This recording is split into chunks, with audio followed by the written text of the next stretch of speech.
फेरि पनि अहिले हामी अब आएको छौँ अर्कोवाला स्ट्रिटमा। यहाँ दाइले स्ट्रिट फुड बेचिरहनु भएको रहेछ र यसलाई चाहिँ माछा भन्दो रहेछ है। माछाको डल्लो के हो यो?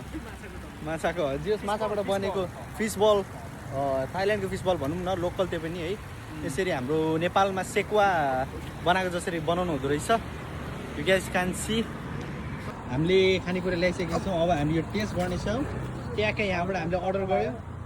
के भयो कसरी खाँदा ठिक भयो तँलाई?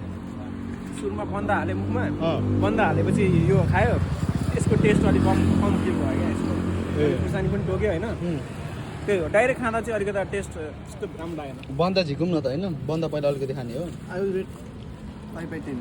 5/10 अलराइट म्यान। लास्ट अमिलो मलाई त यो 5/10।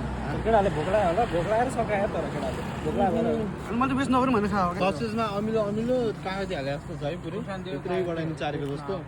अब हामीले टेस्ट नबुझेको पनि हुनसक्छ, बन्दासँग मिसाएर खाइरहेको।